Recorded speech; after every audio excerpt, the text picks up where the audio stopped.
Beliau sallallahu alaihi wasallam berkorban meninggalkan tanah air kecintaannya itu Makkah ketika diusir oleh penduduk Quraisy. Beliau berkorban meninggalkan kedudukan dan beliau berkorban meninggalkan kepimpinan, bahkan beliau berkorban meninggalkan harta yang dijanjikan oleh kaum kafir Quraisy. Beliau berkorban meninggalkan kemewahan dunia yang dijanjikan oleh kaum kafir Quraisy. Mereka mengatakan, "Wahai Muhammad, jika engkau ingin kekuasaan, kami akan berikan kekuasaan kepadamu. Jika engkau menginginkan harta kami, kami akan kumpulkan harta kami untukmu. Dan jika engkau menginginkan wanita, kami akan nikahkan engkau dengan wanita sepaling cantik."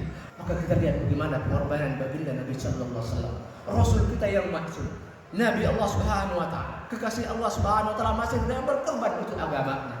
Maka begitu juga yang dilakukan oleh para sahabat-sahabat Nabi sallallahu alaihi wasallam. Kita melihat bagaimana pengorbanan Mus'ab bin Umair, seorang pemuda yang gagah perkasa, seorang pemuda yang tumbuh dalam keluarga kaya raya, seorang pemuda yang rambutnya begitu mengkilap, seorang pemuda yang tidak lepas dengan minyak wanginya, tetapi begitu mengenal Islam, begitu Islam terkait dengannya, maka dia rela meninggalkan itu semua, meninggalkan harta bendanya, meninggalkan kemewahan dunianya, meninggalkan apa yang dimilikinya. Kemudian dia hidup zuhud, dan dia ketika dia meninggal syahid atau ketika dia mati syahid, maka para sahabat mengatakan bahwasanya para sahabat tidak mendapatkan kain kafan untuk menutupinya.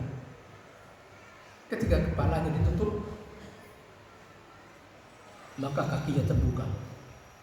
Nah, sebaliknya ketika kakinya ditutup, kepalanya terbuka.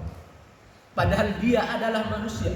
Padahal dia adalah ketika sebelum Islam merupakan orang terpandang, orang terkaya dan simbol kehormatan kaum kafir Quraisy, simbol kedudukan waktu itu. Maka kemudian ketika Rasulullah sallallahu alaihi wasallam menyaksikan jenazah, beliau kemudian melantunkan firman Allah Subhanahu wa taala, "Minal mu'minina rijalun shadaqu ma 'ahadullah alaihi.